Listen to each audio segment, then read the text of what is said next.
de Nicaragua, gente que no vende patria, buenos días. Bienvenidos y bienvenidas a Sin Fronteras de hoy, lunes 10 de julio de 2023. Con Byron Baltadano Sandino y con Carlos Hurtado Ordóñez cuando son las 6 de la mañana con 29 minutos. Sin Fronteras, la revista con William Griggs Vivado. En la primerísima 91.7 y 105.3 FM.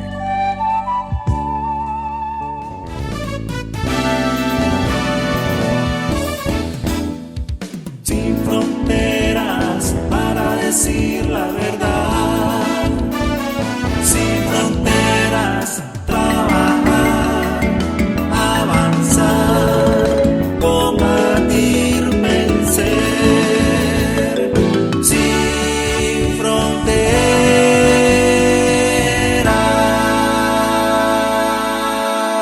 6 de la mañana con 35 minutos, un fin de semana intenso. Ya vamos a hablar de eso en términos políticos. Ya vamos a hablar si al rato. Amaneció lloviendo aquí en Managua. Clima sabroso, ¿sí?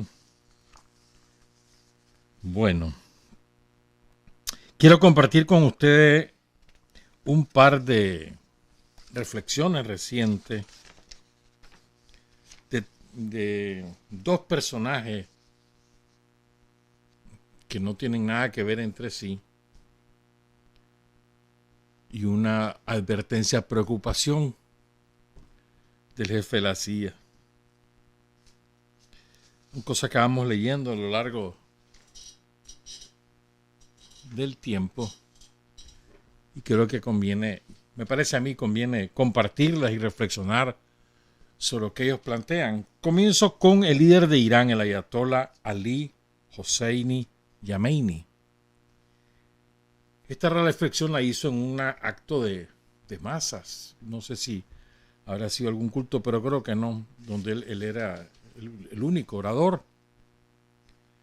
El 22 de abril de este año, o sea, hace ya un par de meses, un poco más de un par de meses.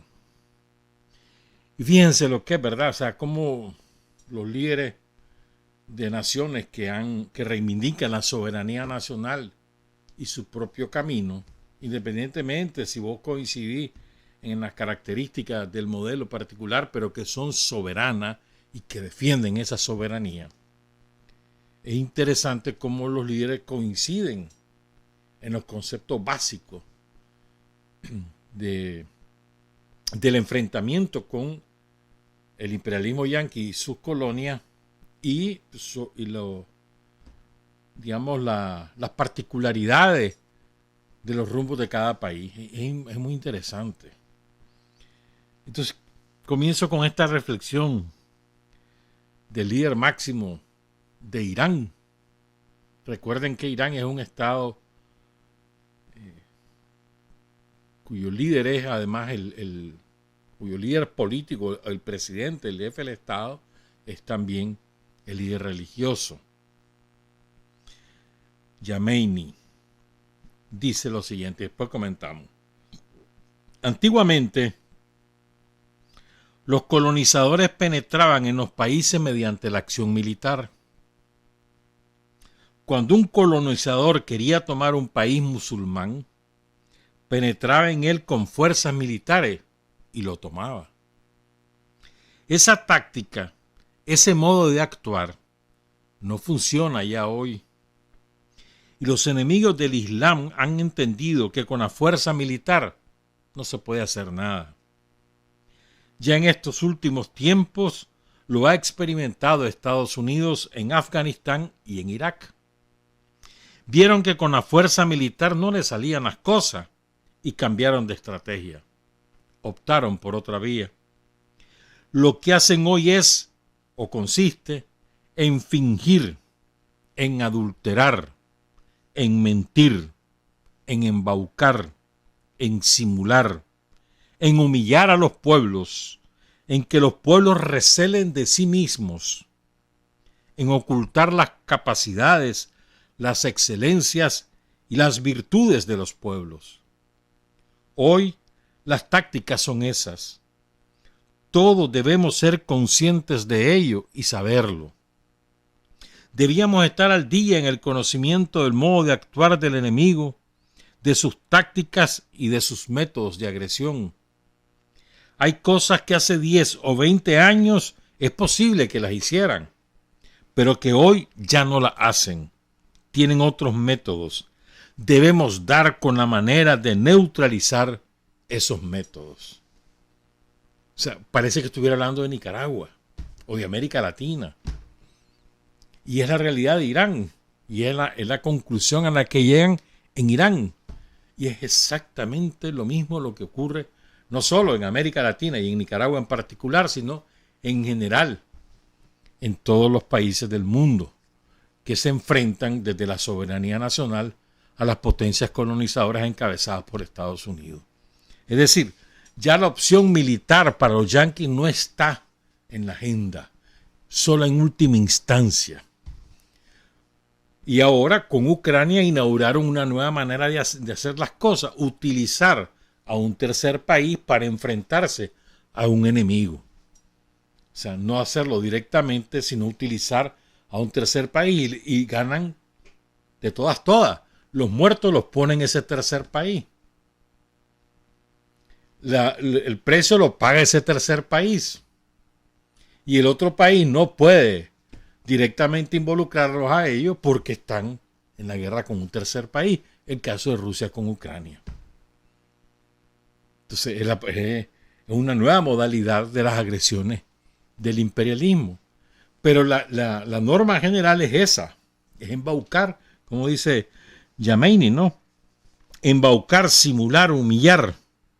Que la gente recele de sí misma. Que se oculten o ocultar las capacidades de los propios pueblos. Sus excelencias, sus virtudes. Y por eso es tan esencial lo que desde el gobierno de la República se hace todos los días del mundo en tratar de enaltecer lo que somos y lo que hacemos, lo que hemos sido y lo que queremos ser, enaltecerlo, fortalecerlo, arraigarlo. Es decir, nosotros tenemos que estar orgullosos de lo que somos, de lo que hemos hecho y de lo que queremos hacer y tener la voluntad indoblegable de conseguirlo sobre la base de lo que nosotros somos, sobre la base de lo que nosotros podemos hacer, sobre la base de nuestros valores, nuestra idiosincrasia, nuestra cultura.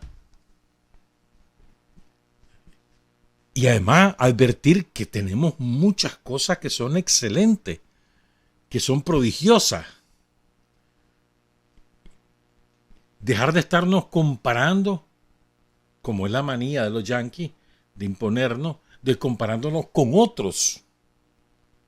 O de sentirnos menos que otros. Somos diferentes. No somos ni menos ni más que ningún otro. Somos diferentes. Pasa lo mismo con los seres humanos.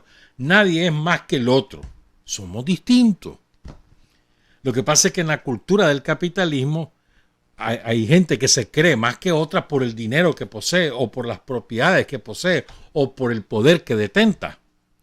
Porque vinculan el triunfo con dinero, con poder. Y no con realizaciones personales, con metas alcanzadas, con éxitos intelectuales. No, tanto tenés, tanto valés. Esa es la ley del capitalismo. Por ejemplo, es muy usual en la vida cotidiana del pueblo de Estados Unidos sentirse triunfador o perdedor en razón de si tenés casa, si tenés familia, si tenés carro y si culminaste una carrera universitaria. Si no has hecho todo eso, sos un fracasado. Y lo interiorizan de tal forma que acuden a escape como la droga o como el alcohol o la delincuencia porque no han logrado esas metas que la sociedad le ha impuesto como parámetro para medirte si sos triunfador o no. Entonces, you're a loser, ¿no? Eres un perdedor. Eso es un insulto horrible. Y un perdedor porque no tiene casa, porque no tiene carro, porque no tiene familia, o porque no culminó una carrera universitaria, o porque no tiene una empresa. Puede ser una persona brillante, buena persona, muy querido por sus vecinos, por su familia, pero eso no es suficiente si no tiene. Entonces eso lo trasladan a todo, esa manera de pensar. Y nosotros no somos así. Nos quieren hacer así. Durante el somocismo, tanto de la dictadura como del neoliberalismo, nos quisieron imponer esa manera de ser. Y hubo algunos que compraron esos valores. Y no es así la cosa. Uno vale por lo que es capaz de hacer, por lo que es capaz de dar, de entregar, por lo que es capaz de desarrollar por sí mismo con su intelecto, con su vocación, con los dones, porque todos tenemos un don. A mí me divierte, a veces es chocante, ¿no? Que alguien se compare con otra persona, y nos ocurre a vos y a mí, nos ocurre todos los días, creo yo, que se compare en función de que si es un profesional con máster y doctorado, y entonces se ponen enojados si uno no le dice máster o maestro o doctor, ¿no? Se ponen enojados. Y que se comparen con alguien que, por ejemplo, anda en un carretón vendiendo las verduras por toda Managua, por toda la ciudad donde viva, y diga yo soy mejor porque yo es esto y lo otro. Es absurdo. Ponen a ese máster, a ese doctor o doctora, lo ponen a carrear ese carretón y no aguanta ni media cuadra. Cada quien en lo suyo. Además que el que anda en el carretón no es porque él quiso andar en el carretón, sino que eso fue la manera que encontró para poder sobrevivir y mantener a su familia. No tuvo otras oportunidades y se volvió excelente en esas cosas. Entonces, en cambio, esa manía de estarte midiendo por los estudios que realizaste, si tenés tantos máster o si ya sos doctor, ¿no? Y no en función de qué sos capaz de dar y de qué práctica de dar tenés. Porque ¿de qué me sirve a mí alguien que tenga todos esos estudios si es sumamente egoísta, si los conocimientos se los guarda para sí mismo o los vende? Solo si se los compraste los ofrece, si no, no hay manera. ¿De qué sirve eso a la sociedad? ¿Me entendés? Pero me estoy yendo por uno de los tantos ángulos. Y lo que quiero enfatizar es lo que nos transmite Yameni, que es básicamente una lección para cualquiera. Pues. Es decir, la manera que tiene el imperialismo ahora ya no es agredirte por la vía militar. Vean el ejemplo en Venezuela o en Cuba. Nosotros ya lo hemos sufrido, ¿no? Sino, por ejemplo, en Venezuela y Cuba la asfixia es económica y además el bombardeo cultural, ideológico, a través de sus medios de redes sociales, de sus productos enlatados, ¿no? Y sobre todo de esa antipropaganda, o sea, esas relaciones públicas del capitalismo que lo que hace es sembrar odio, desconfianza, ¿no? Entre los ciudadanos, entre sí y frente a las autoridades que ellos han elegido. Y eso es permanente todos los días del mundo, a toda hora. Sembrar desconfianza y sembrar odio. Entonces, de esa manera se facilitan ellos, los yanquis, facilitan el escenario para después empujar el cambio de régimen que le llaman, o el derrocamiento de gobierno, que crean el ambiente ideológico, político favorable a sus intereses. Lo han hecho en las famosas revoluciones de colores, le dicen. ahí están pagando las consecuencias muchos de esos pueblos y arrepentidos de lo que pasó. Y si se fijan ahora, cada vez tienen menos éxito esas opciones. Porque la gente se dio cuenta por dónde va la onda, pues. ¿Verdad? Debemos ser conscientes de las tácticas del enemigo, dice Yamini. Estar al día en el conocimiento del modo de actuar del enemigo, de sus tácticas y de sus métodos de agresión. Debemos dar con la manera de neutralizar esos métodos. ¿Estamos claros? Solo cierro repitiendo esta frase. Lo que hacen hoy es fingir, adulterar, mentir, embaucar, simular, humillar a los pueblos, que los pueblos recelen de sí mismos, en ocultar las capacidades, las excelencias y las virtudes de los pueblos. Esas son las tácticas del colonialismo hoy. Y una vez que advertí en qué consiste, buscar los antídotos respectivos. El principal antídoto es aprender a confiar en nosotros, a querernos nosotros mismos. Confiar en nosotros. Nosotros somos capaces de vencer cualquier adversidad y lo hemos demostrado. No solo adversidades políticas o militares, sino también adversidades de tragedias naturales como los terremotos, como las erupciones, como los maremotos, como las inundaciones, como los huracanes. Y las vamos venciendo. O los golpes de Estado. Y las vamos venciendo y vamos saliendo adelante y vamos, ahí vamos. Nos trazamos objetivos y vamos detrás de esos objetivos. La otra cosa que me llamó la atención, esto lo dijo este fin de semana, Yamini. No, perdón, lo dijo ese mismo día, pero estaba la coyuntura, toda la campaña mediática de los yanquis, de los europeos, enalteciendo los derechos de las mujeres, que las pobres mujeres en Irán, tal y cual cosa. Entonces dice Yamini, los occidentales no sienten lástima por la mujer iraní, como para decir que sus derechos deben respetarse. Lo que tienen por la mujer iraní es odio. Con toda seguridad, de no haber sido por la participación de las mujeres, la revolución islámica no habría triunfado. Lo digo habiendo estado en el centro de los acontecimientos de la revolución islámica, porque Yamini estaba al lado de Khomeini, que fue el líder máximo de la revolución y ya falleció hace varios años. Lo digo habiendo estado en el centro de los acontecimientos de la revolución islámica. Si las mujeres no hubieran participado en aquellas inmensas concentraciones, la revolución islámica no habría triunfado. Si las mujeres hubieran querido oponerse a la actuación en aquello de sus maridos o de sus hijos, todo habría acabado de otra manera, de una manera distinta.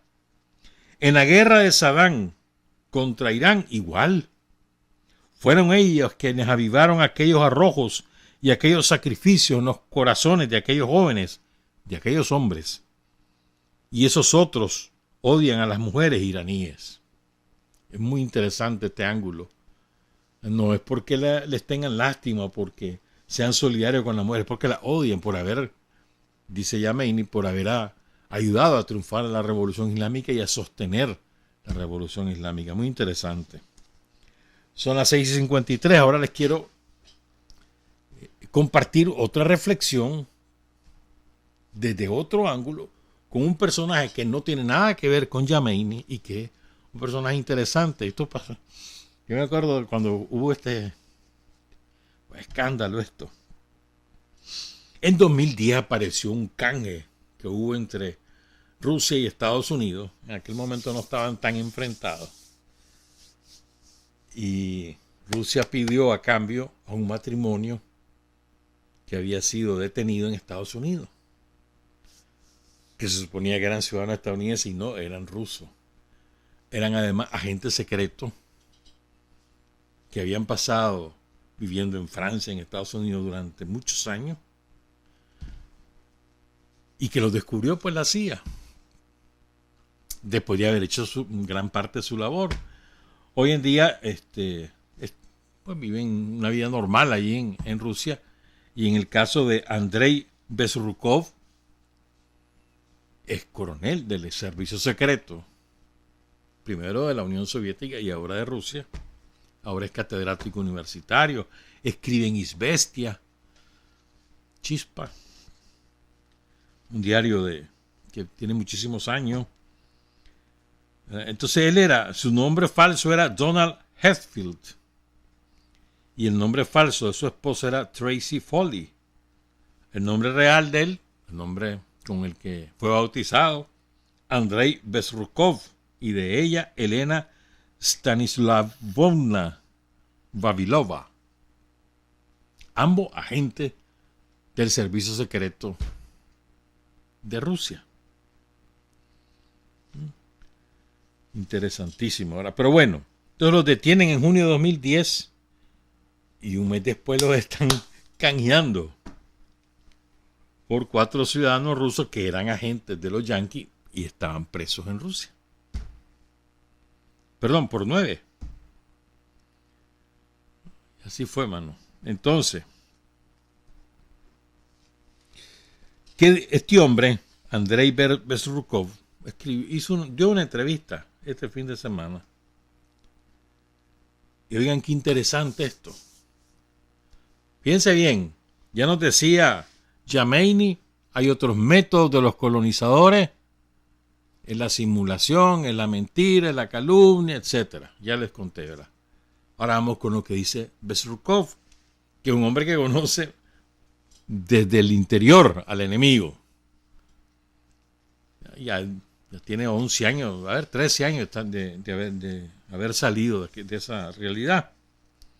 Dice Bezrukov: la guerra está cambiando con el ciclo tecnológico. Se adentra en el ciberespacio, en el espacio, en las nuevas tecnologías. Esos biolaboratorios que se han creado a nuestro alrededor, ahí en Ucrania y en otros países alrededor de Rusia, es una nueva guerra que permite destruir a la gente de forma lenta pero segura. Vuela un mosquito, te pica, te rascas, todo parece que está bien, pero ya no tendrás hijos. Porque el mosquito te inocula un virus que te deja estéril. Una generación, la segunda generación, y desaparece. Armas biológicas selectivas. Y esto no es mañana, es hoy. Armas biológicas selectivas. Siempre ha habido guerras en todos los ámbitos, pero muchas estaban fuera de nuestro alcance. Si cada país tiene su propia economía y no se solapa con otras economías, pues no podías usar las sanciones económicas. Pero cuando hoy todo es global, sí se puede. Por eso se utilizan, porque las economías se traslapan unas con otras, se necesitan unas a otras. La guerra en sí ha cambiado, dice el coronel Andrei Bezrukov. Oigan qué interesante. Bezrukov en Moscú, nada que ver con Irán, nada que ver con musulmán, ¿verdad? Un agente de inteligencia dice: la guerra ha cambiado, ya no es una guerra de ocupación, la misma conclusión.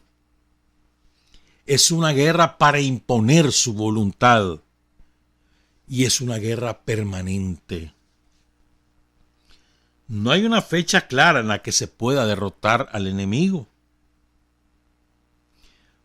Puedes aplastarlos, socavar el sistema desde dentro, cambiar a las personas y a la élite, crear revoluciones de colores. Pero lo principal para el enemigo es que su adversario empiece a hacer lo que el enemigo quiere. O sea, el propósito de los yanquis y de los colonizadores no es ya ocuparte, sino que vos hagas lo que ellos quieren que hagas. Así se llama entregar tu soberanía nacional política, o así se llama entregar la soberanía de tus recursos naturales. Que hagas lo que ellos quieren que hagas. Ese es su propósito. No ocuparte, sino obligarte a hacer lo que ellos quieren que hagas. Interesantísimo, ¿no?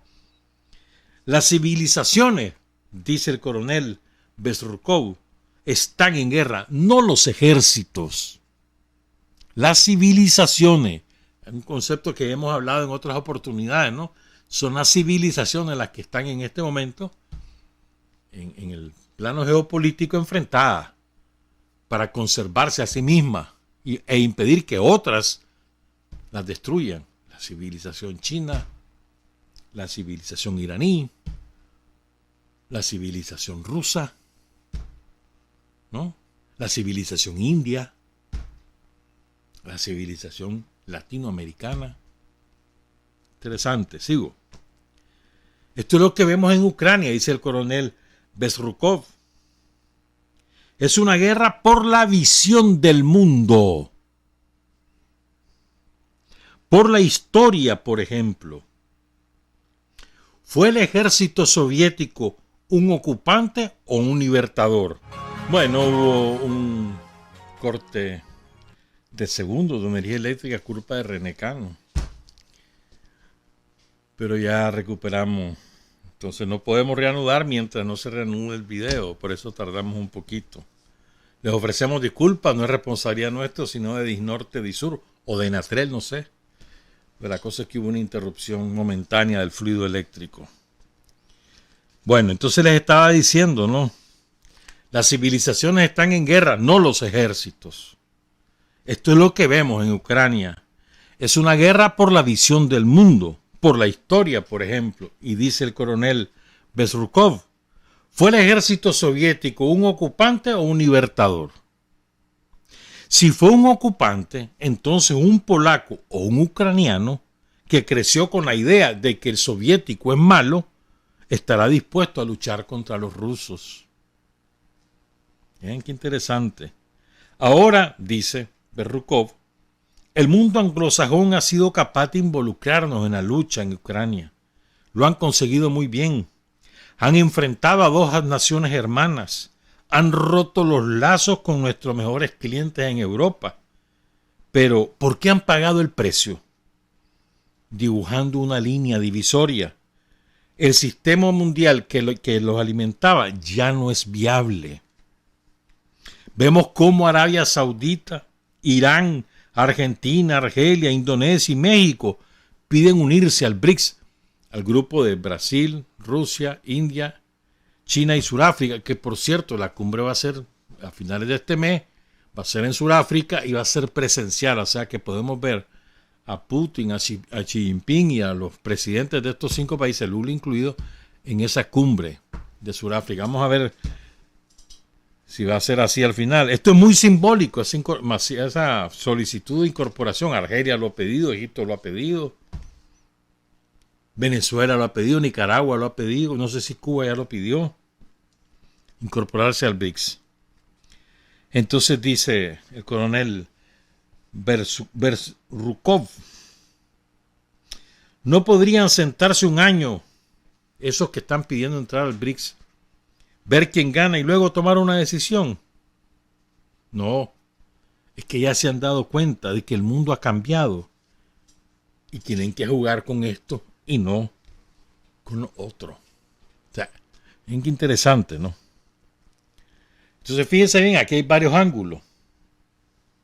Primero, además de lo que ratifica de lo que ya explicábamos de Yameni, él te dice, la guerra ha cambiado y esto ya no es una guerra de ocupación, es una guerra para imponer su voluntad. Los yanquis no quieren venir y poner los marinos ya en Nicaragua como lo hicieron en todos los años del siglo XX, ya no, o en la guerra nacional. No, lo que quieren es que aquí nos subordinemos a ellos. Y si no es con Daniel y con los sandinistas, entonces quieren poner a otros que sí se subordinen a ellos. Ese es el propósito. Y una vez que se subordinan, hacen lo que quieren con Nicaragua. ¿Estamos claros? Primero. Y además dice, esto no tiene fecha clara para derrotar al enemigo. En uno u otro sentido, ni para que ellos nos derroten ni para que nosotros los derrotemos. No hay una fecha de decir ya los derrotamos, no, es permanente. Tenés que defenderte todos los días del mundo Y ellos te van a atacar todos los días del mundo. Ellos lo hacen a través de terceros y nosotros a través de nosotros mismos. ¿Sí me entienden, no? Si esto no es una guerra sabemos cuándo comenzó, pero no sabemos cuándo va a terminar. Probablemente va a concluir hasta que ellos se derrumben. Pero mientras tanto, seguirá. Es muy importante. Segundo concepto. No son los ejércitos los que están en guerra, son las civilizaciones. Concepto fundamental. Civilización, o sea, las culturas. Y ahí, tantas culturas o civilizaciones como expresiones humanas en la historia. La civilización egipcia, por ejemplo, o la civilización árabe en el sentido genérico de la palabra, porque tienes a la civilización siria, antiquísima, o la civilización africana, la más antigua del planeta, africana en el sentido continental de la palabra, pero es que hay civilizaciones en cada una de esas naciones que tienen una manera de ser diferente. Lo que pasa es que somos tan ignorantes en el mundo occidental, y ahí nos incluimos nosotros, somos tan ignorantes que concebimos a África como un ente único. Y no es así, son 51 países. Y en cada país hay muchísima diversidad étnica y cultural. Pero aquí somos tan ignorantes, por no decir otra palabra peor, que África es uno solo, nada que ver. Te voy a dar un ejemplo, pues. Mira cómo es. Y pensamos que el racismo solo ocurre en países occidentales. Pero, por ejemplo, este fin de semana hubo graves incidentes en Túnez, que fue una colonia francesa, porque los tunecinos atacan a los negros que llegan a Túnez desde el sur de África buscando cómo pasar a Europa. Y los han expulsado de su vivienda, los han lanzado a las calles, los han agredido. ¿En serio? Porque son negros. Y ellos se sienten, la clase dominante tunecina se siente francesa, europea. Esa es la clase dominante tunecina. Por ejemplo, ¿no? No voy a decir qué país, porque ¿para qué? Pero hay un país muy importante, una civilización muy importante, que rechaza a los blancos, a los negros y a los blancos. En serio. Entonces, si te ven blanco, te hacen mala cara, te tratan, ya, negros y blancos. También a los latinos, pero no tanto. Más negros y blancos. Interesante, ¿no? Es decir, cada quien es diferente, hombre, y hay que conocer el mundo. El otro concepto, estamos en una guerra, en un nivel de la guerra superior, que ahora es de carácter no solo tecnológico, sino biológico. Eso de la esterilización es tan importante. Ustedes saben que tanto los países europeos, Alemania, Francia, España, Inglaterra, Países Bajos, Suiza, Italia, tanto los países europeos como Rusia, como Estados Unidos, quiten ustedes a los inmigrantes y la tasa de natalidad entre los inmigrantes que ahí viven, y ellos tienen una tasa de crecimiento negativo. Es decir, cada vez hay menos alemanes de Alemania, o hay menos españoles de España, o hay menos rusos de Rusia, o hay menos yanquitos de Yanquilandia. ¿Quiénes están produciendo el crecimiento de la población? Los inmigrantes. De lo contrario, estarían cada vez más despoblados. Y esa es una realidad demográfica. Les está pasando a los cubanos. Los cubanos ya tienen una tasa de crecimiento negativa. Es decir, son más la gente que fallece que la que nace. Esto es muy interesante. Entonces, una parte de la guerra biológica es hacer estériles. Y lo están haciendo en África y lo están haciendo en América Latina. por la vía de los piquetes de zancudo, por ejemplo, pero no solamente de esa vía. Ya conocen ustedes los experimentos que hizo la CIA. Te inoculaban determinada cosa, pues supuestamente para tal enfermedad, y lo que realmente hacían era introducirte un determinado patógeno. ¿Para qué? Para esterilizar al recipiente, mujer o varón. Pero hay otras maneras de esa guerra biológica. Por ejemplo, esa manera selectiva que te dice el coronel Berrukov, que ya se explicó cuando se descubrieron los laboratorios biológicos en Ucrania. Y es que están dirigidos según la etnia. O sea, contra los eslavos, por ejemplo. Y hay eslavos no solamente en Rusia, sino que en todos los países circundantes. Entonces me parece a mí que estas son cosas interesantes. ¿Verdad? Son tres elementos novedosos e interesantes. Y el cuarto, pues, el que te dice. ¿Por qué usan las sanciones económicas? Porque ahora las economías se solapan. Son interdependentes, por eso la usan. Antes no la podían usar, pero ahora sí. ¿Verdad? Y el quinto elemento, y dice, hombre, ¿por qué se quieren sumar ahora al BRICS? Porque ya saben que el mundo cambió y es mejor ya ir con lo que están haciendo que con lo que se está muriendo. No porque sean vencedores, sino porque cambió el mundo, pues. Y la última, pongan cuidado en esta. Este es del jefe de la CIA, William Burns. Ya saben, mencionar CIA y ya sabes de qué estás hablando, pues de una de las fuerzas más tenebrosas que existen en el planeta. Solo superada o equiparada al Mossad de los sionistas o al MI6 de los ingleses. De ese nivel tenebroso, escalofriante, criminales. O a la SS de Hitler, pues, que yo creo que son los que parieron todos estos servicios. Pues. Sin olvidarme de los servicios secretos de Francia o de Italia, o el de España, que son terribles también. Pero bueno, dice este tipo, William Burns, miren qué interesante. La operación militar de Rusia en Ucrania es un desafío al orden mundial establecido, el orden de ellos. Pero el único país que puede cambiarlo y tiene el poder político, diplomático, económico y militar para hacerlo es China. Xi Jinping tiene ahora más poder que Mao Zedong.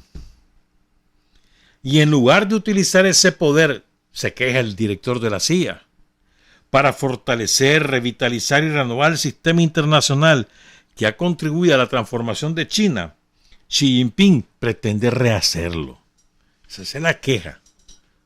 O sea, no son idiotas tampoco los yanquis, ¿verdad? Saben que esto es verdad. O sea, China lo que quiere es cambiar también el orden mundial, porque ya no sirve. Porque un orden que su propósito es oprimir a las naciones, es impedir el desarrollo de las civilizaciones y la realización personal, familiar, comunitaria y de los pueblos del mundo. Impedirlo y subordinarte a ellos. O sea, el propósito de ellos es esclavizarnos. Siempre ha sido ese. Entonces China dice, basta ya, cambiemos esto. Entonces se queja el jefe de la CIA, en lugar de ayudarnos pues a revitalizar este orden, a cambiar lo que quiere es cambiarlo que quiere poner otro. Y mira lo que está haciendo China, y después que nosotros le ayudamos a cambiar, dicen ellos, según ellos, pues.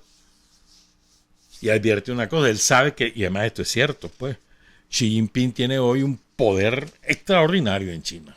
Él, primero se lo ha ganado, es un líder, se lo ha ganado.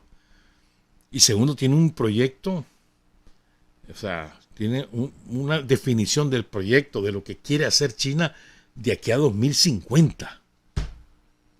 Y eso está escrito por fase, por tramos de 5 años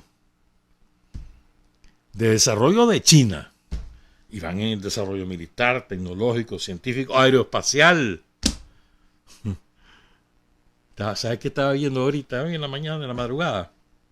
China inauguró hoy una, no sé si llamarlo planta, pero un parque, no sé, de unidades fotovoltaicas que se alimentan de la sal del mar, pues.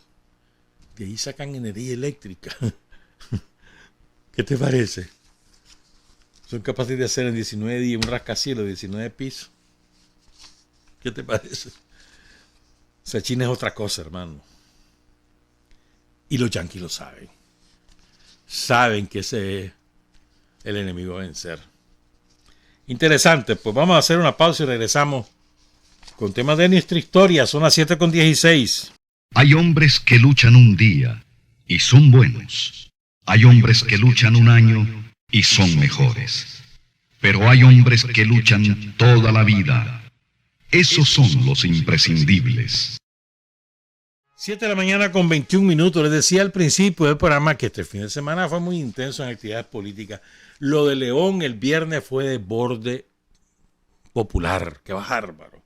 La partieron los leoneses. Además que fue masiva. ¡Qué cantidad de gente la que iba! Fue sumamente alegre, bonita.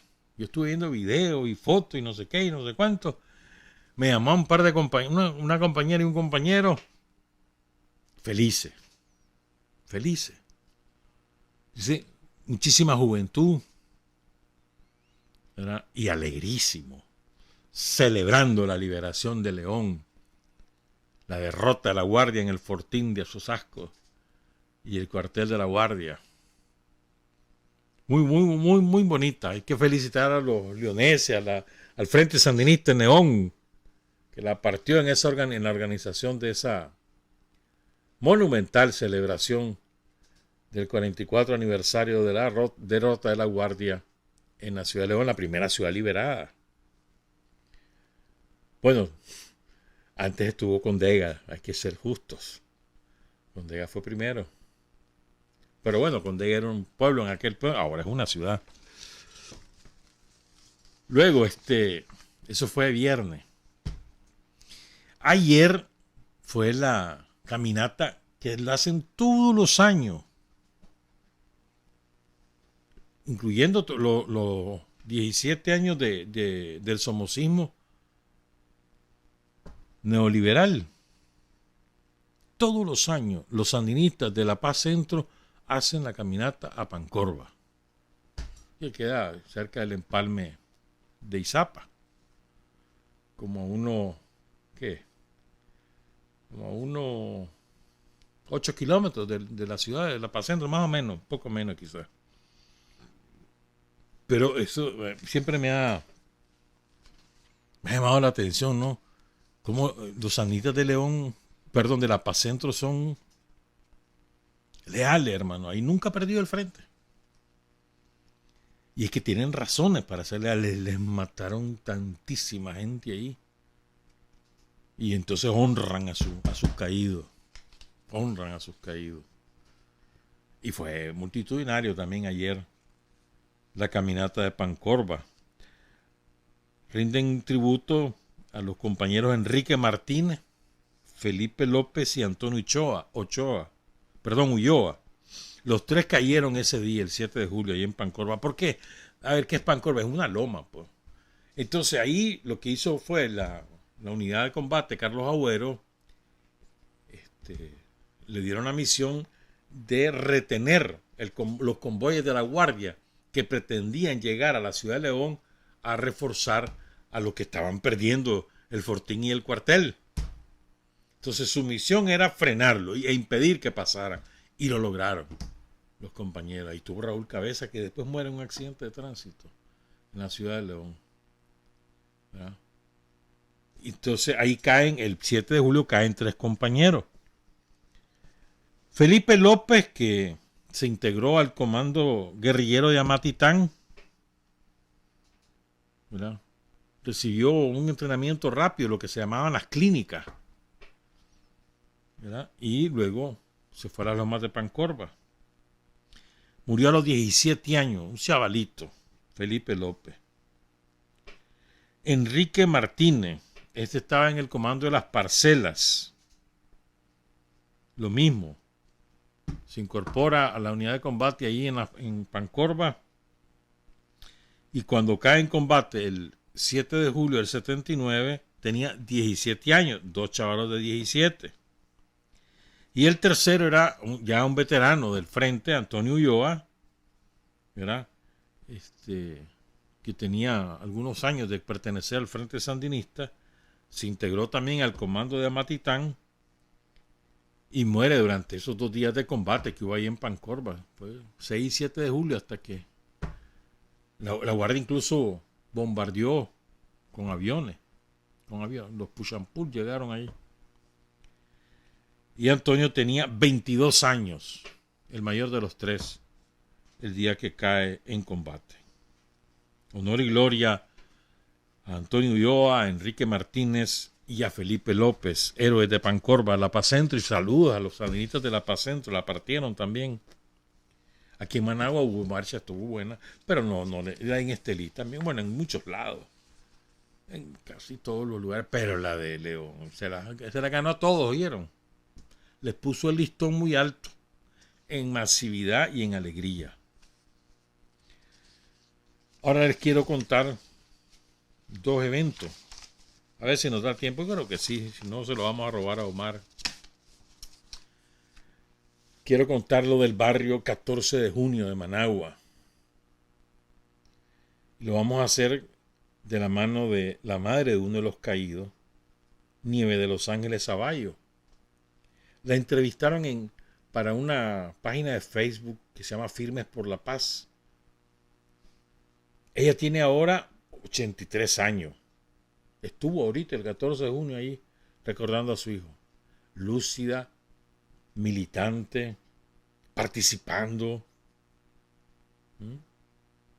rindiéndole tributo a su hijo en su militancia revolucionaria. Es lindo eso, lindo, lindo. Yo conocí este barrio, estuve ahí casi me echan preso una vez. Y me salvó una vecina.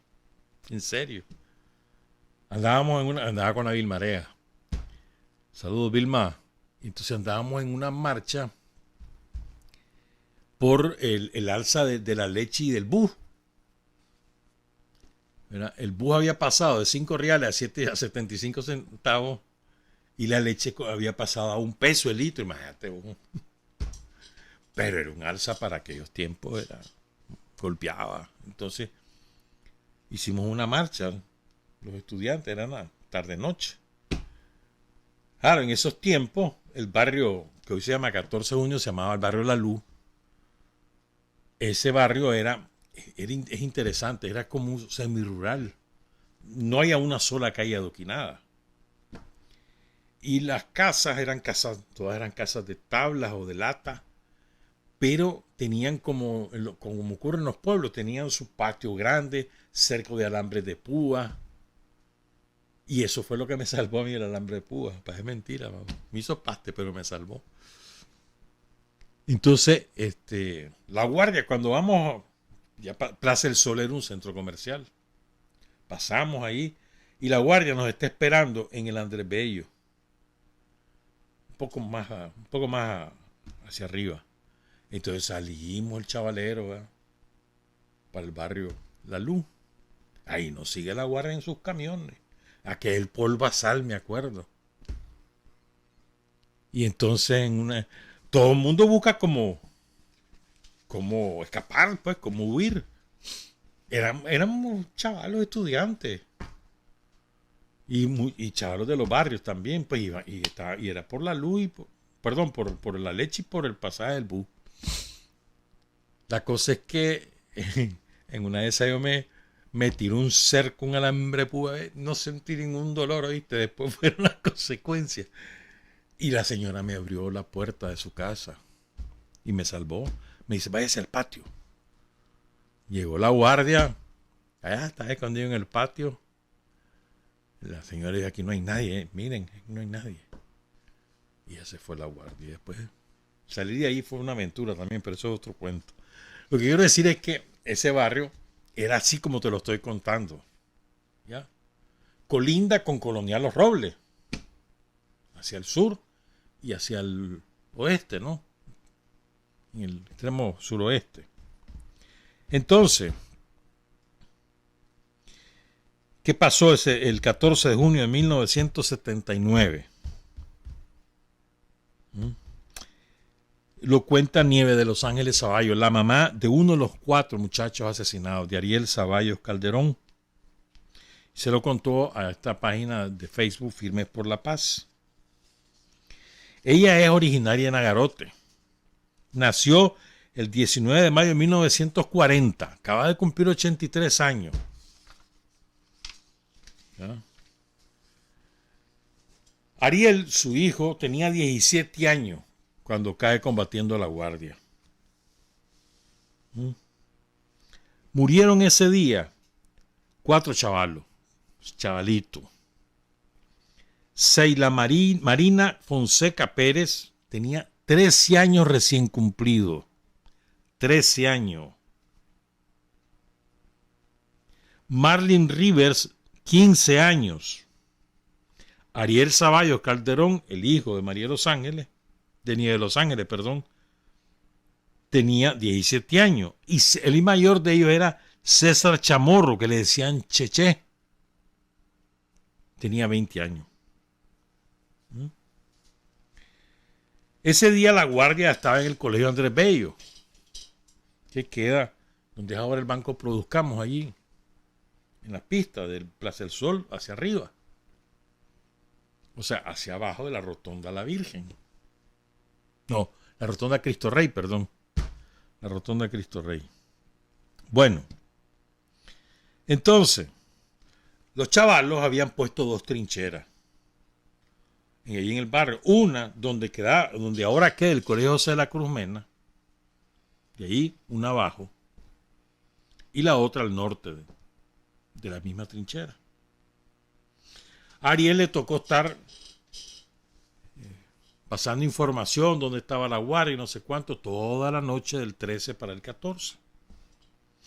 Y cuenta su mamá, Nieve de Los Ángeles, que llegó a su casa a las 5 de la madrugada.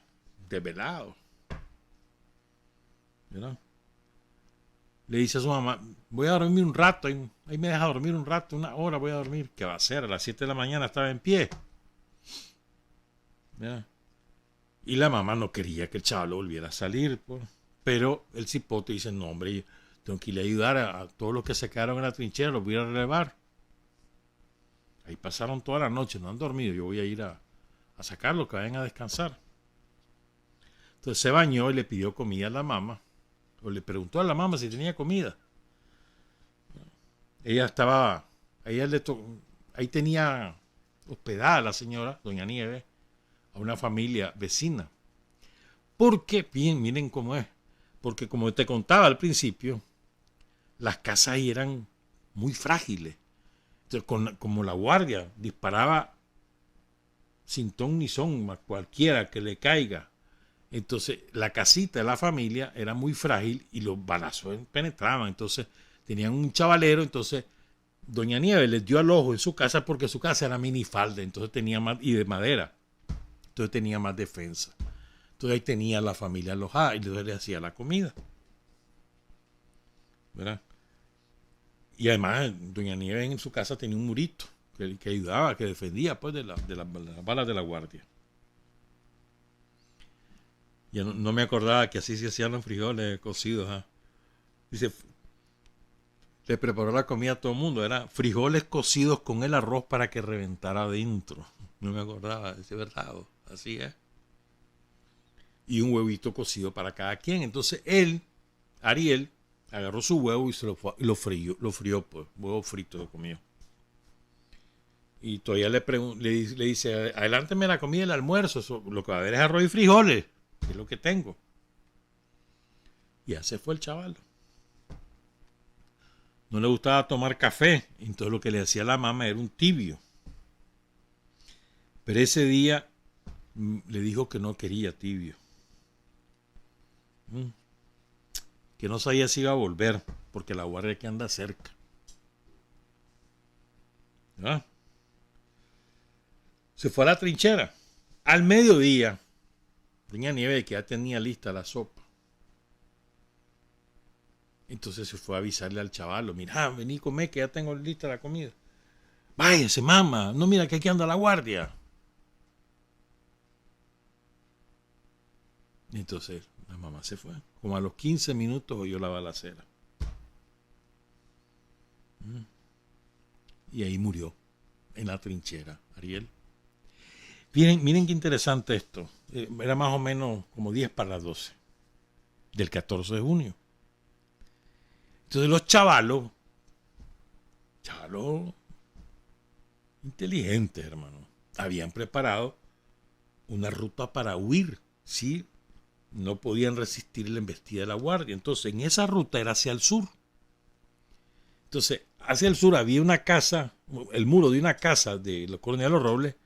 Entonces, sobre ese muro pusieron una escalera en acuerdo con el dueño de la casa. Entonces, los chavalos iban a agarrar porque eso era un predio baldío. Entonces, llegaban hasta el muro, ahí estaba la escalera, subían y después caían a la casa de la colonia de Los Robles.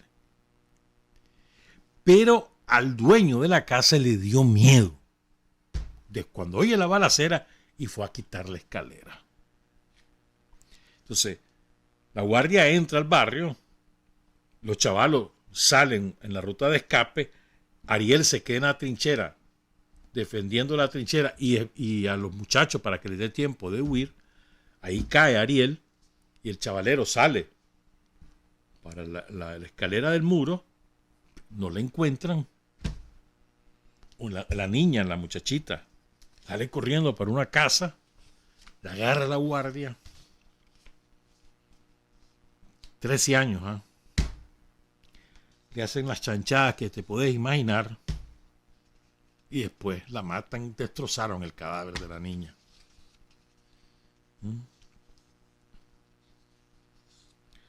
Así fue.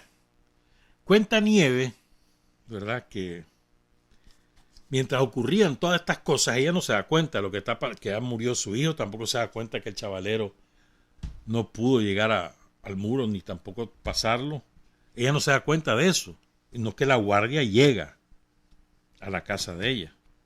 Además, ella está tirada en el piso con todo el chavalero, de la hija, los hijos de la vecina. Están todos tirados en el piso con la balacera. En eso llega su marido, dice, ¿verdad? Que había estado en la trinchera y se metió a la casa por el patio trasero. Logró esconderse, ¿verdad? Ella, doña Nieves, había agarrado el capote y la chaqueta de su hijo y los metió en la letrina. Pero le quedaron afuera unas bombas Molotov que estaban hechas con botellas de gaseosa y estaban detrás de la puerta. Entonces llega la guardia. ¡Abran o les pegamos fuego a la casa!, le gritaron a doña Nieves. Y aquel miedo de todo el mundo. Nadie se movía. Pero doña Nieves era la dueña de la casa, se levantó y abrió con el miedo que la guardia descubriera que ahí estaban los cócteles Molotov. Entonces les preguntaron, ¿usted tiene hijos varones? No, aquí no hay. Entonces dice que uno de los guardias les dijo, no hay nadie más, ya matamos a los 4 hijos de puta, a los 4 perros. Porque efectivamente habían matado a 4. Incluso revisaron la casa, pero no hallaron los cócteles. Y se fueron. Y le dicen a doña Nieves, cuidado, cierra la puerta, es prohibido que cierre la puerta. Entonces, apenas sale la guardia, doña Nieves agarra las botellas, los cócteles Molotov, los vacía en la letrina y tira también las botellas. Más vale que lo haya hecho porque al ratito otro grupo de guardia llega a la casa. Pero revisaron y no hallaron nada, pues ya ella estaba tranquila. ¿No? Entonces después ya alguien, una vecina le llega a avisar, Nieve, ahí está tu hijo muerto en la trinchera. ¿Te imaginas el dolor? Pero la guardia tenía todo eso ocupado y doña Nieve no podía ir, pues, porque tenía miedo que la mataran, pues, obviamente, pues. ¿Verdad? Entonces, ¿qué fue lo que pasó? El marido de ella, ahí al rato, pues, se fue a asomar a la trinchera, pues, como a las horas, sí. A ver, ahí en la trinchera donde murió el chaval, Marvin, Ahí tiraron los cuerpos de los otros 3. Y ya cuando llega el señor, ya los perros se están comiendo los cadáveres. Entonces él le pidió permiso a la guardia de cubrir a los chavalos con sábanas. Y así fue, pues. Él ocultando de que él es el hijo de Doña Nieves, pues. O sea, haciéndose como el curioso, pues. Así fue que logró cubrir, por lo menos cubrirlo. ¿Verdad? Y el 15 de junio, al día siguiente, llegó la Cruz Roja de entonces, hoy Cruz Blanca, y lo que hizo fue, como ya eran cadáveres en descomposición, pues ahí lo que hizo fue echar tierra y ahí los enterraron a los 4 chavalos. ¿Verdad? Y ella no pudo ver a su hijo.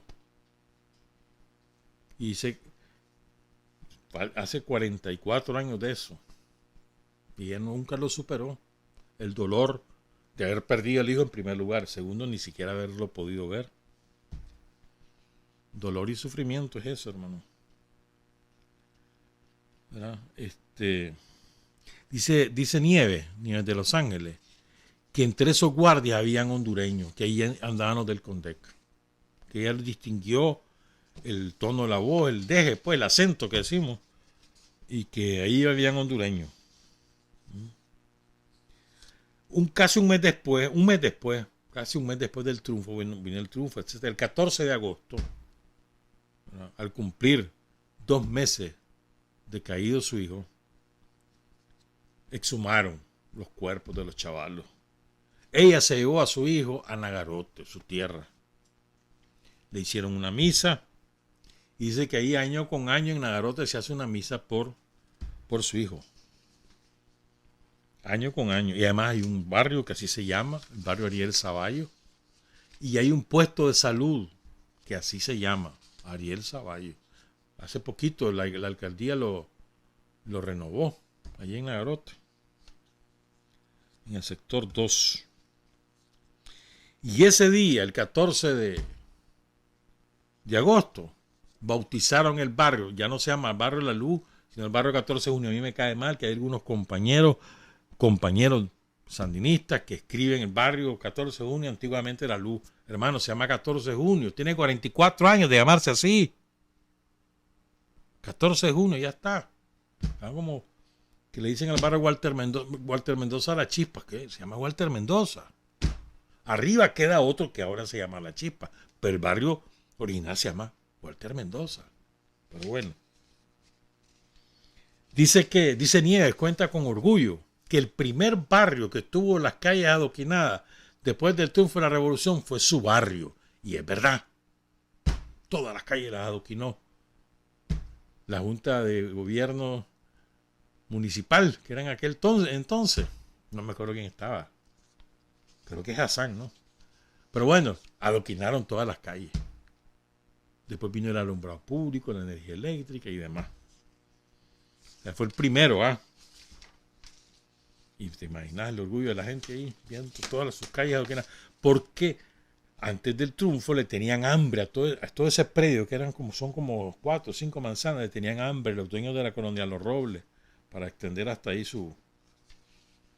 las casas de entonces, porque eran para gente ya de clase media alta. ¿Ya? Miren qué bonito lo que ella dice. Ella hace yoga, lleva una vida sana, dice que se pone triste cuando recuerda a su hijo, pero que ella, igual que su hijo, ama la revolución.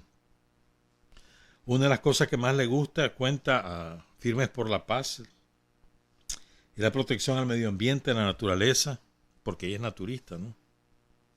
Escribe poemas cristianos, poemas de la revolución. Dice que en los años 80 trabajó en un proyecto de nutrición para los 35 niños pobrecitos de ahí del barrio. Por supuesto, participaba en la vigilancia revolucionaria. Ariel era un muchacho con mucha energía, muy alegre, le gustaba bailar, le gustaba el fútbol como a todo joven. Tenía muchas esperanzas en su futuro, pero llegó el día en que él dejó los estudios para meterse de lleno y aportar en lo que podía a la revolución.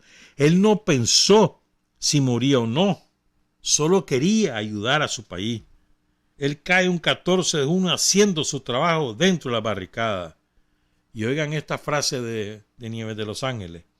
Valió la pena desprenderse la vida de un hijo que tanto le duele a uno, porque ahora los jóvenes siguen adelante, viven un día más de manera diferente. Ese mismo día, el 14 de junio, fue cuando empezó la guardia del bombardeo en los barrios orientales, en el Edén, en el barrio Costa Rica, Meneses de entonces, en El Dorado, en El Riguero, en las Américas, en la Salvadorita también, ahí, la Cristian Pérez, en el Ariel Darce, todo eso lo bombardeó la guardia. Fueron 8 días de bombardeo en Managua hasta que salió el repliegue, que el bombardeo comenzó ya a la columna del repliegue, ahí en Piedra Quemada y demás.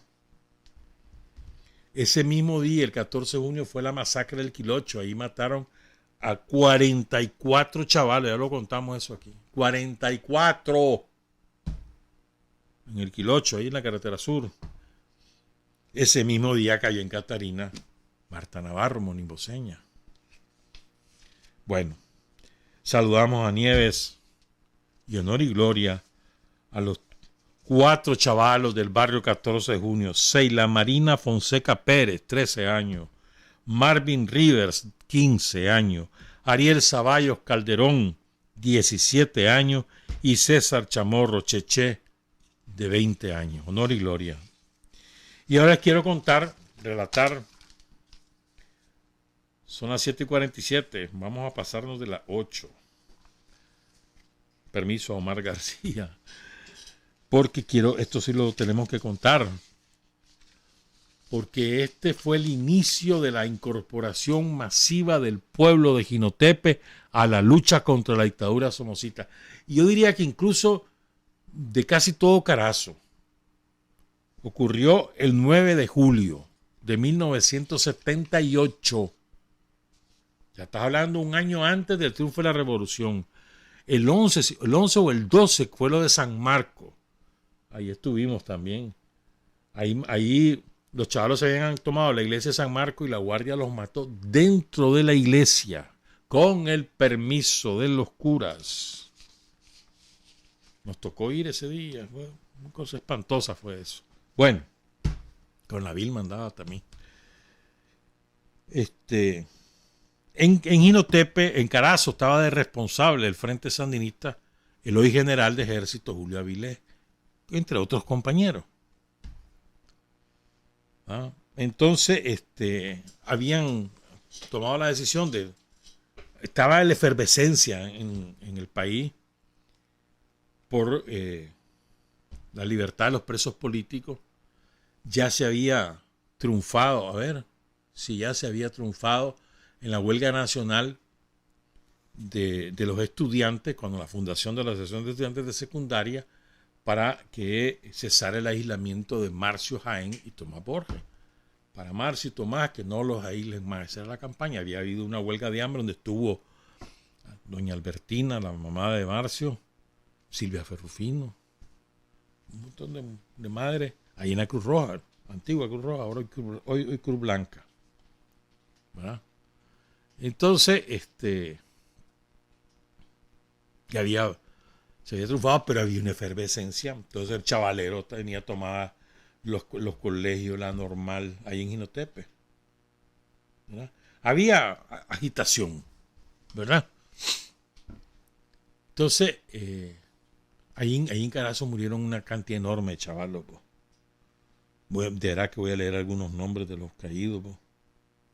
Por ejemplo, Álvaro Sánchez, conocido como El Cabo, capturado y asesinado en agosto del 78. Carlos López Landero, llegó a ser teniente coronel, murió, pero de muerte natural en el 2008 murió. Juan Pablo Palacio, lo matan ya siendo oficial del MINT.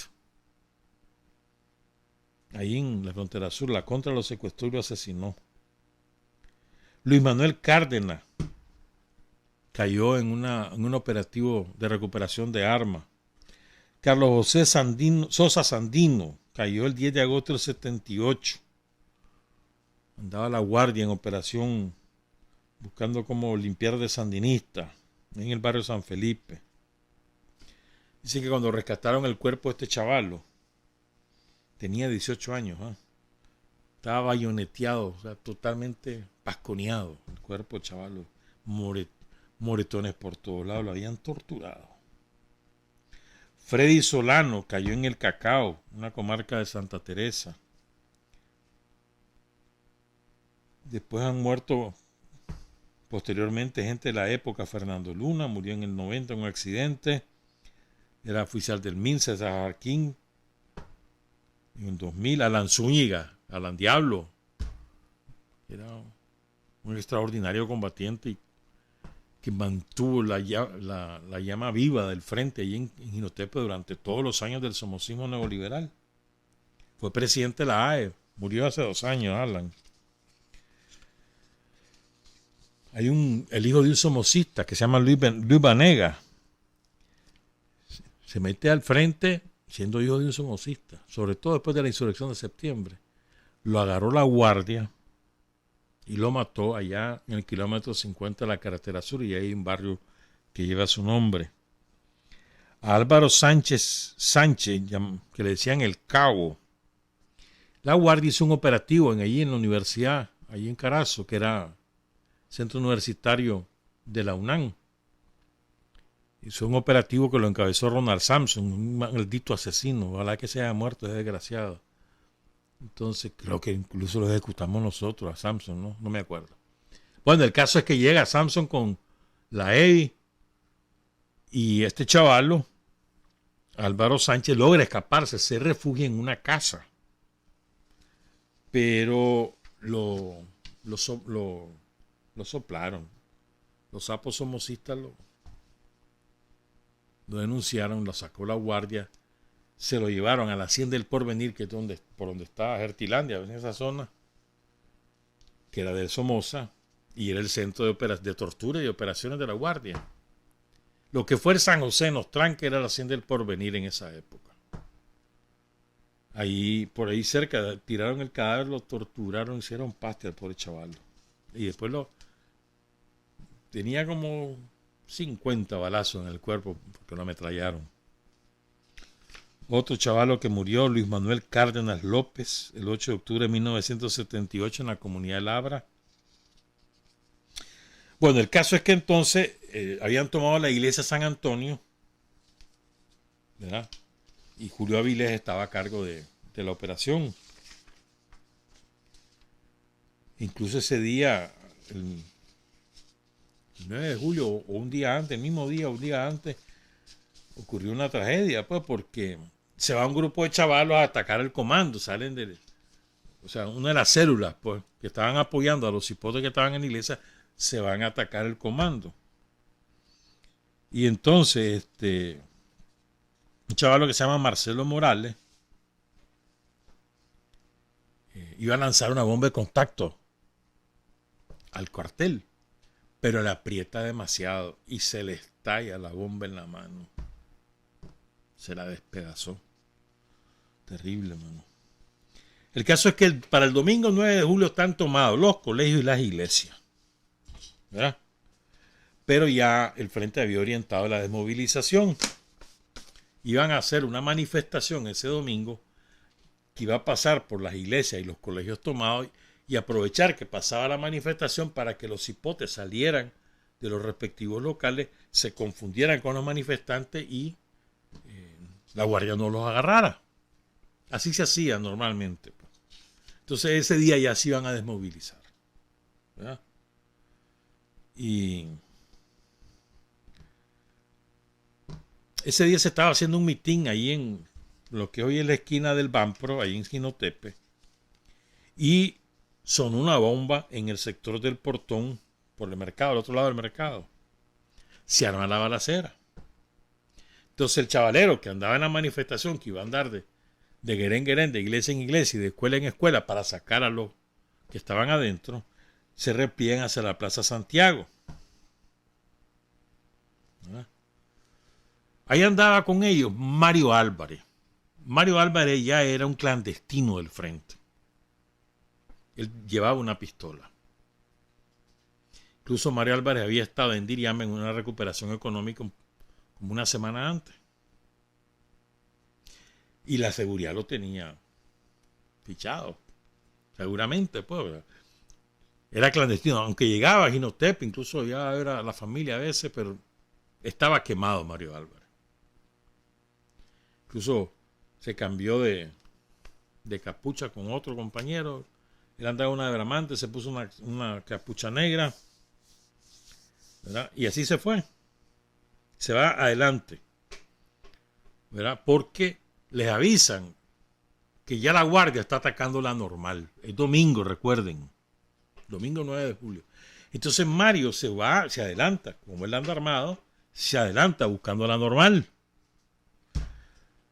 Cruza la calle ahí cerca por donde lata la bartería, la Caraseña, ¿verdad? Y desde ahí, en una casa de 2 pisos, un francotirador pum, pum, le pega un balazo en la espalda.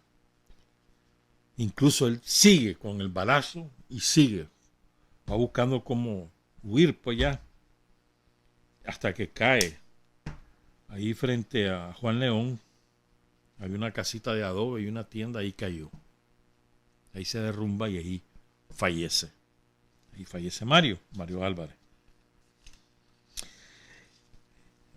Una muchacha que se llama, bueno, no tengo el nombre, una muchacha llega y le avisa a los chavalos que van detrás de Mario.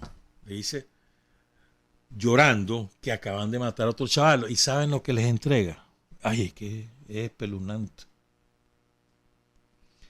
Les entrega parte de la cabeza con parte de la masa encefálica. Como los huesos del cerebro, de la cabeza, del cráneo. Parte. Como prueba de que mataron al chaval. Y entonces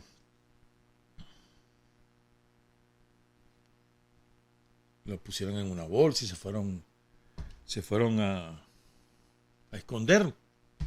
Termina la balacera, se van a asomar y efectivamente ahí estaba el charco de sangre, aunque ya no estaba el cuerpo.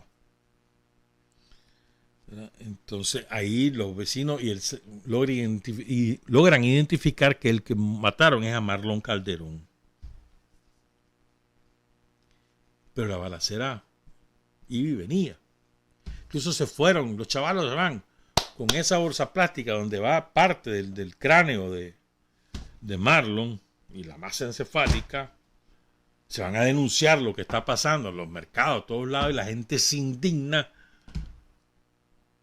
Hubo una efervescencia porque además estaba el cipote, además estaba la prueba. Y la gente comienza a desbordarse en el apoyo al chavalero. Pero incluso sigue la balacería. Ya como a la medianoche matan a otros 2. Matan a Fanor, a Santiago López primero y después a Fanor Cheve. El último que cae es Fanor. Todos los mataron francotiradores. Cualquier parecido con lo que pasó en el golpe somocista no es coincidencia. Mismo método. A Marlon Calderón, balazo en la cabeza. A Santiago López, balazo en un ojo. Y cuando cae, el chavalo cae, lleva una bomba de contacto y además le explotan las bombas al caer. Destrozaron su cuerpo. A Mario Álvarez, el primer balazo en la espalda, cerca del omoplato. Y a Fanor Cheve, el balazo fue en la garganta, en el cuello. Y le salió por detrás, el último que murió. Marlon y Fanor eran estudiantes de secundaria del Instituto Juan José Rodríguez. Santiago López había egresado del instituto, pero ya era un obrero. Y Mario Álvarez también egresó del instituto, pero ya era un clandestino del frente. Entonces, la gente, eso fue digamos, hay un antes y un después en Jinotepe con el 9 de julio. A partir de ahí, Jinotepe fue antisomocista en su inmensa mayoría. El velorio fue multitudinario y muchísimo más el sepelio de los 4 chavalos, que es la famosa, la marcha, no sé si la han visto, esa foto donde sale la marcha con la foto de Arlenciú. Vean, ¿qué clase de desafío? Con una foto de Arlenciú con banderas del frente. Así encabezan el sepelio de los 4 chavalos. Llegaron delegaciones de todo, de muchos institutos del país, de los centros universitarios donde habían. Es que eso fueron cuadras y cuadras y cuadras de gente. Ahí anduve. Montones de gente, hermano. Y la gente sin ningún tipo de miedo. Y gritando consignas abiertamente sandinistas. Una de las canciones que cantaban era Luchar y Vencer. La consigna que ya estaba de moda. No basta rezar. Hay otras que se me olvida ahorita. Ahí me voy a acordar. La vida sigue igual. Porque unos que nacen, otros morirán. Pero la que más era la de ya la consigna que ya estaba de moda. Y la gente gritando sin ningún... Vive el frente. A la gente le perdió el miedo al frente, a la guardia, y empezó a ayudarle a los chavalos, a los guerrilleros, a los clandestinos, con lo que fuera, para sacar a la guardia de Jinotepe. Fue impresionante aquello, impresionante. Entonces, además, el llanto de la gente, porque eran cipotitos, ¿no? Incluso la guardia, cuando ve aquella efervescencia, tuvo tanto miedo que se encerró en el comando. Incluso en la marcha, que pues se convierte en una marcha, en el funeral, pues en el entierro, iban muchos chavalos armados, con lo que fuera, pistolitas, escopetas, y tenían unas ganas de ir a atacar el cuartel, pero el frente fue prudente, pues, porque no eran armas suficientes. Pues la guardia estaba con miedo. Entonces iban la foto famosa de la Harlem, ¿no? Donde sale ella con aquel pelo lindísimo. Y la foto de Hugo Arévalo también. Y al final, bueno, y cada féretro con su bandera del frente, hermano. O sea, es que fue descomunal, fue eso. Y ahí se tiraron a cantar, bueno, no lo sabía todo el mundo, pues, pero se tiraron a cantar Luchar y Vencer, el primer himno del frente. Que además en esa época no era marcha, sino que era más solemne. Entonces era luchar, era de otra manera, pues. La manera que nosotros la aprendimos fue de otra manera. Y así hizo marcha ya en los años 80, ¿no? 80, 90. Y ahora es el himno oficial del ejército. Luchar y Vencer. 9 de julio de 1978.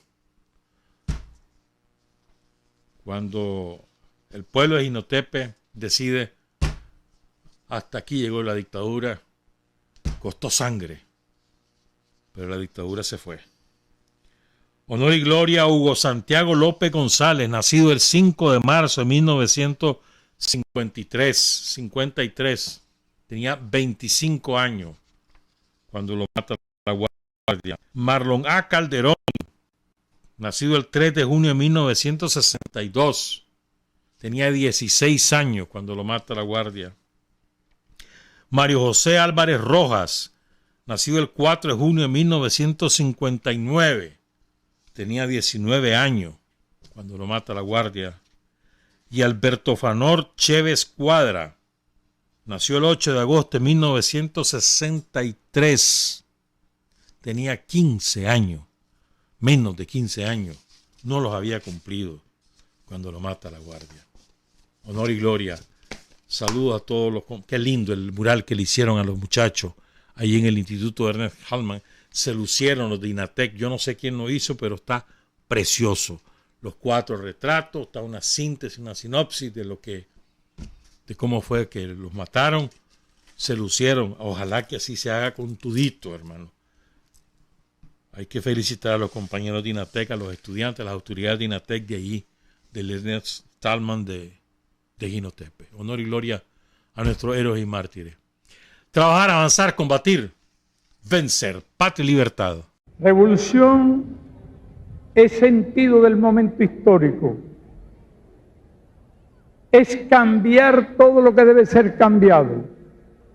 Es igualdad y libertad plenas. Es ser tratado y tratar a los demás como seres humanos. Es emanciparnos por nosotros mismos y con nuestros propios esfuerzos. Es desafiar poderosas fuerzas dominantes dentro y fuera del ámbito social y nacional.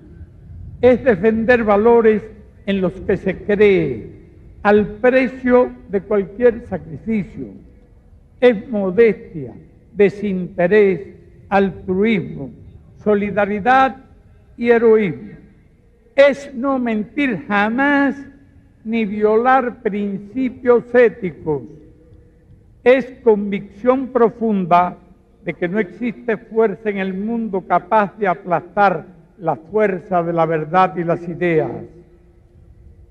Revolución es unidad, es independencia, es luchar por nuestro sueño de justicia para Cuba y para el mundo, que es la base de nuestro patriotismo, nuestro socialismo y nuestro internacionalismo.